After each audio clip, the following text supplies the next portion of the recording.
Good morning, students. In today's class, now we are going to start a new chapter.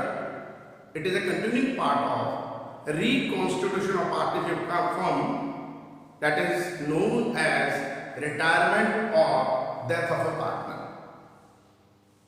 First condition reconstitute की थी, change in profit sharing ratio among the exiting partner. Second condition is admission of a new partner. सबसे जो important topic है हमारे लिए. Number 3, as similar as retirement or death of a partner. ठीक है? क्योंकि जो अगला पॉइंट हमने बताया था, amalgamation of two and more than two partnership firm, ये हमारा सिलेबस का पार्ट नहीं है, केवल हमने रीजन के अंदर इसको शो करा, बाकी प्रैक्टिकल हम इसको शो नहीं करेंगे. तो what is the meaning by retirement और डेथ ऑफ अ पार्टनर, इन दोनों टॉपिक को हम अलग अलग क्लियर करेंगे. जैसे आज हमारा टॉपिक जो चलेगा retirement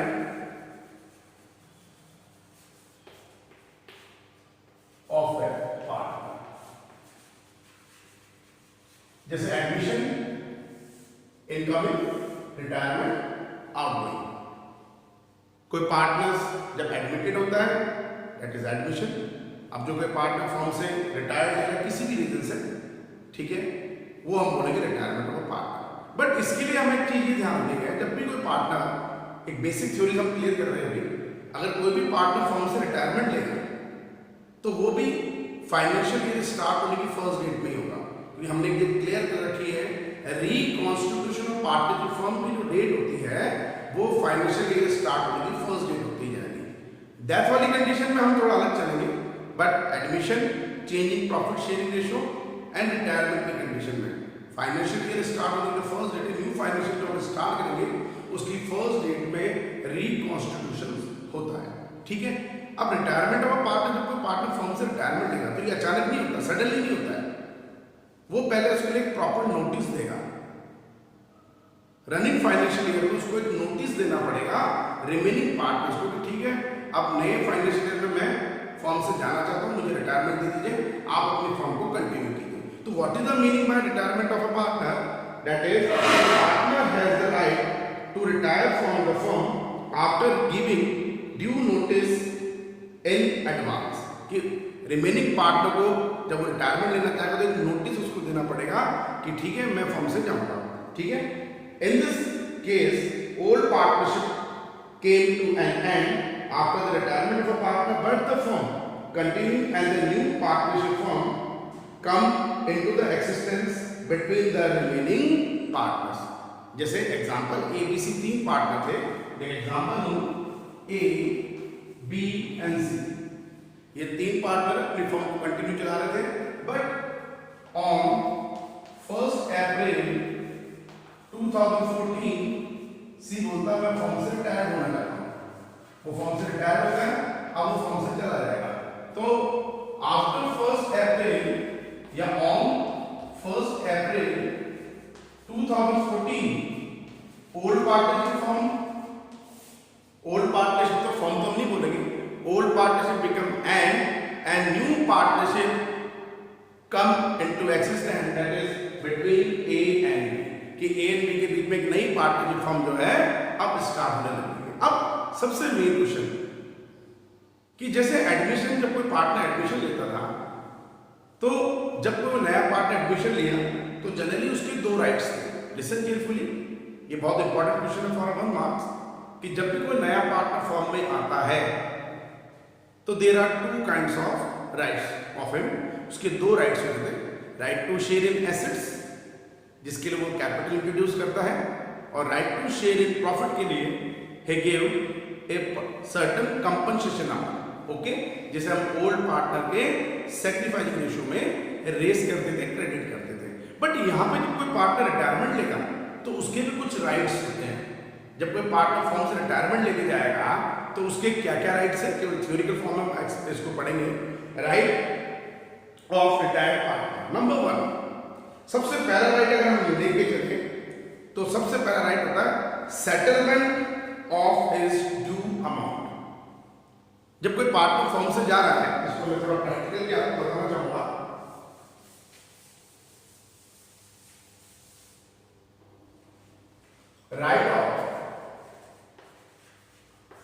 rights of retired party. Okay. Number 1,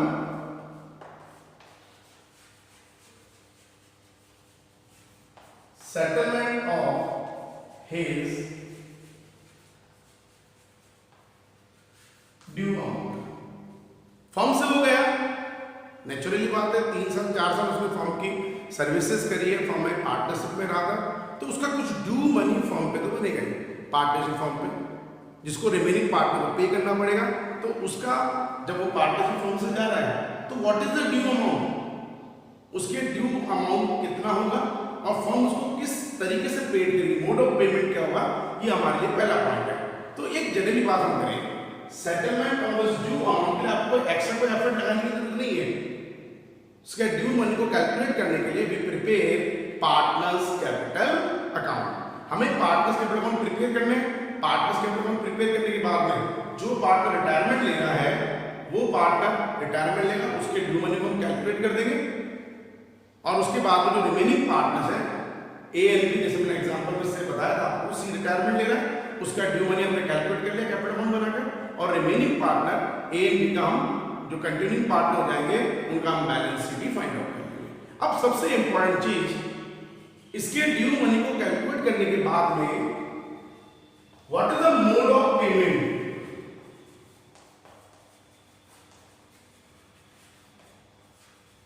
जो उसका ड्यू अमाउंट है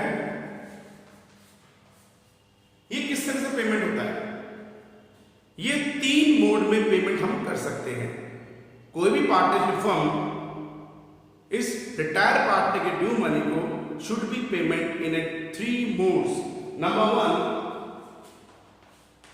payment in lump some.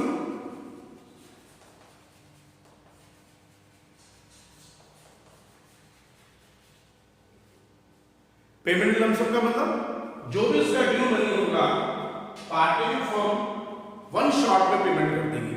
For example, हमने पार्टनर्स कैपिटल अकाउंट प्रिपेयर करे, सी रिटायरमेंट ले रहा है, सी की क्रेडिट साइड आ रही है मान लीजिए 50,000. एक एग्जांपल में मैं एक्सप्लेन कर रहा हूँ, तो फिर हम प्रैक्टिकल और करेंगे. क्रेडिट साइड सी का है 50,000, debit side is ₹10,000. That means 50 minus 10 equals to 40,000 his due amount. उसका ड्यू अमाउंट जो फर्म पे कैलकुलेट हो रहा है दैट इज ₹40,000. अब इस 40,000 के अमाउंट को पेमेंट के हमारे पास में 3 मोड है. सबसे पहला mode payment in lump sum, one shot payment. Firm के पास में जो अवेलेबल कैश है, cash in hand, cash in bank, उस अमाउंट में जो फर्म पे कर रही है. बट अगर नहीं है फर्म के पास इतना पैसा अवेलेबल तो फर्म को बैंक से लोन लेना पड़ेगा, जो एक प्रैक्टिकल सब में भी आपके लिए थोड़ा इंपॉर्टेंट बनेगा. हम प्रैक्टिकल क्लियर करेंगे, लेकिन उसको तो पेमेंट पूरा वन शॉट पेमेंट हो गया, payment in lump sum. Number 2, due amount transfer to his loan account. Firm के पास इतना ड्यू मनी नहीं है, इतना पैसा अवेलेबल नहीं है कि उसको पेमेंट कर पाए, तो हम उस कंडीशन में उसके ड्यू मनी को लोन अकाउंट में ट्रांसफर कर सकते हैं. Okay. Number 3 and final,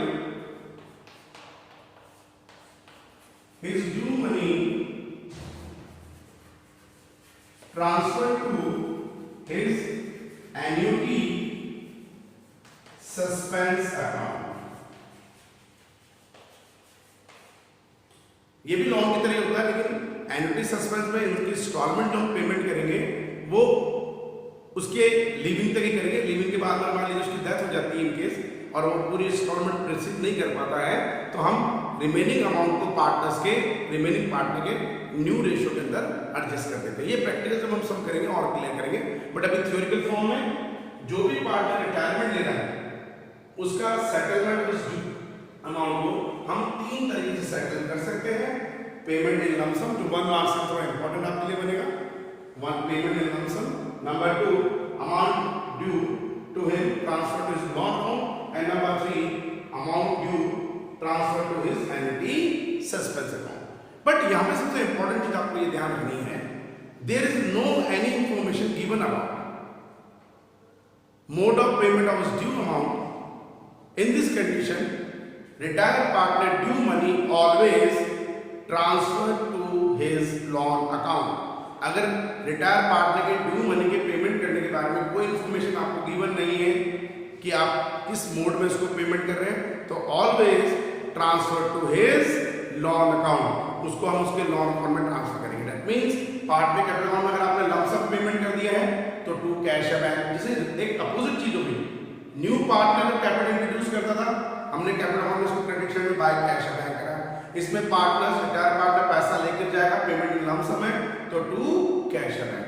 number 2, transfer to loan account, credit minus debit, जो भी due money to retire partners loan account. अरे उसके बाद में आफ्टर रिकॉन्स्टिट्यूशन हम जो बैलेंस शीट क्रिएट करेंगे, उस बैलेंस शीट में फॉर्म पे एक आउटसाइड लायबिलिटीज और हो जाएगी, एक न्यू लायबिलिटीज है, तो आपको आफ्टर रिकॉन्स्टिट्यूशन बैलेंस शीट में इसको लायबिलिटी साइड में रिकॉर्ड करना है, retire partner loan account. And number 3, rare cases में एन्युटी सस्पेंस है, तो वही टू एन्युटी सस्पेंस अकाउंट, इसे भी हम एक फॉर्म पे लायबिलिटी मान के करेंगे, तो इसको भी हम कहां पे आफ्टर रिकॉन्स्टिट्यूशन हम बैलेंस शीट क्रिएट करेंगे, उसके लायबिलिटी साइड में शो करेंगे।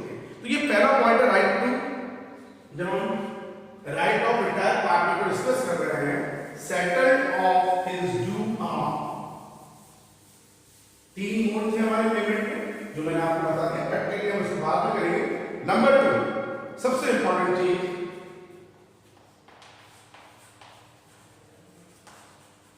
Share in goodwill. Important topic है, एडमिशन में भी हमने एक चीज देखी है बेटा, at the time of admission right to share in assets के लिए capital, right to share in property के लिए कंपनसेशन। न्यू पार्टनर को 2 चीज कंपल्सरी लाना होता है, कैपिटल एंड गुडविल।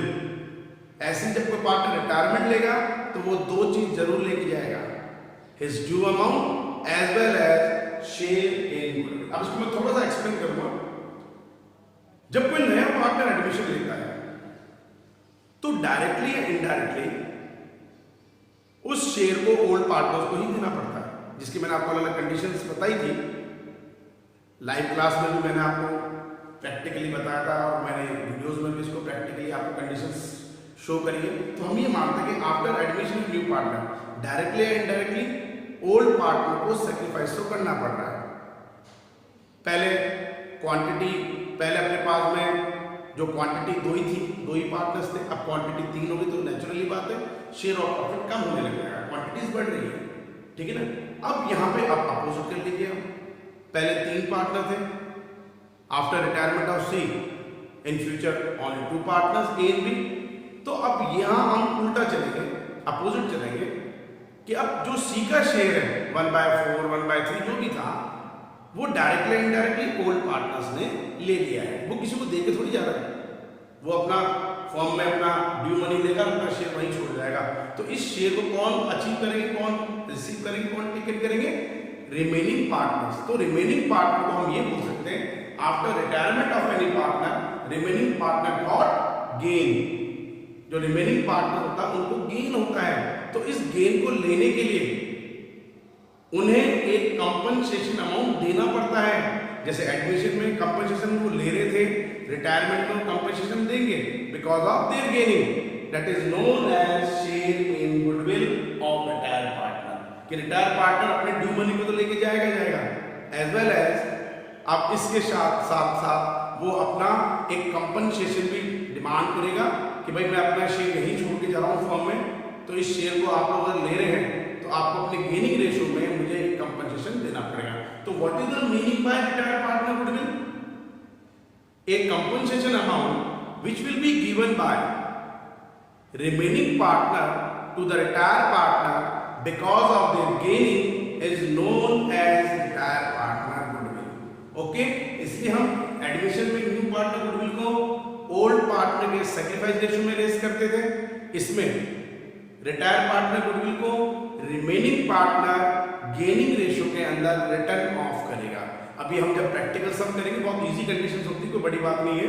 आप जब प्रैक्टिकल हम सम करेंगे लाइव क्लास में भी, यूट्यूब वीडियोस में, तब मैं आपको और क्लियर करूंगा। ठीक है। तो दूसरा राइट क्या हो गया रिटायर पार्टनर का, share in goodwill. Number 3, share in undistributed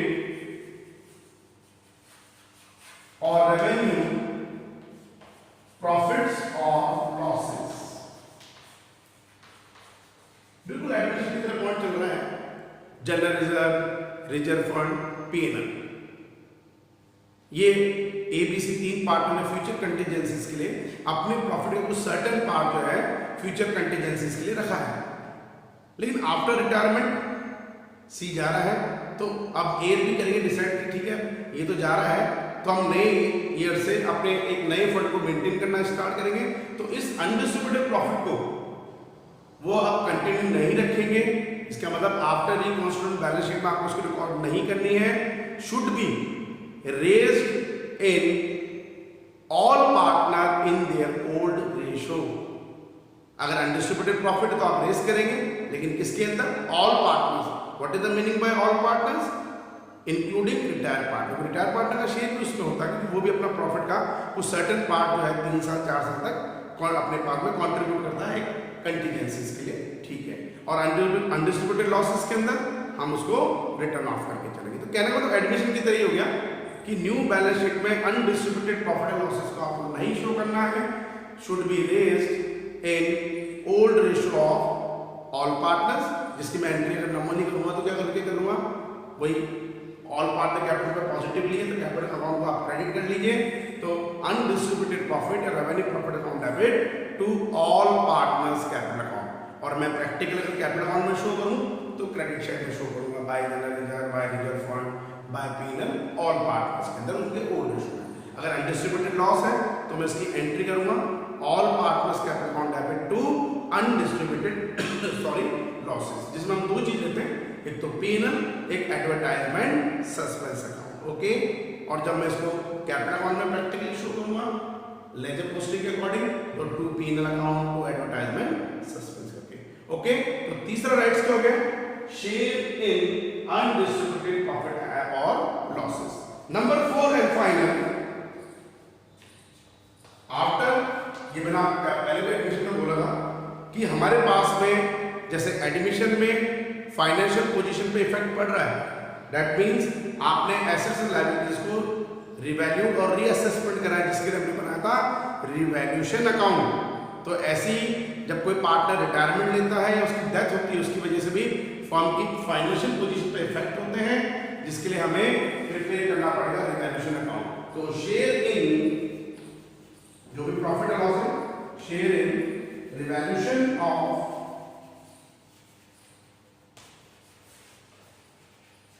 assets and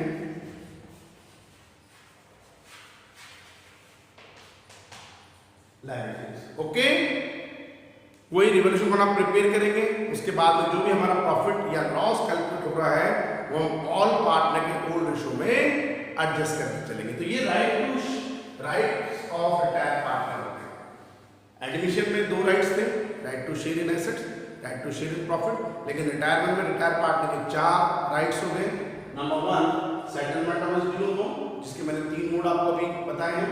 number 2 share in goodwill, number 3 share in undistributed profit and losses, and number 4 share in revaluation of assets and liabilities, okay. अब ये आपके लिए एक important चीज है, but मैं finally बेटा आज के वीडियो एंड करने से पहले एक ही चीज बोलूंगा, it is a part of reconstitution. Admission is also part of reconstitution. तो अकाउंटिंग जो प्रोसेसिंग है हम एडजस्टमेंट कैपिटल वाला कर देते हैं। नॉर्मली सम की अगर मैं अकाउंटिंग प्रोसेसिंग करूं तो 90% अकाउंटिंग प्रोसेसिंग एडमिशन हो, चाहे रिटायरमेंट हो, चाहे डेथ हो, लगभग एक जैसे जो change in profit share ratio amount the partners हो, ठीक है। सिर्फ 10% चेंजेस कहाँ पे है, इस कंडीशन में गुडविल में उसका क्या शेयर होगा, उसका ड्यू मनी आप कैसे कैलकुलेट करके चलेंगे, केवल इनके लिए। बाकी वही कंडीशन है, आपने एडमिशन के टाइम पे भी 2 मेन अकाउंट प्रिपेयर करे थे। Number 1 revaluation account, number 2 partners capital account, and then balance sheet after reconstitution. तो रिटायरमेंट और डेथ में भी आपको पहले 2 अकाउंट प्रिपेयर करने हैं।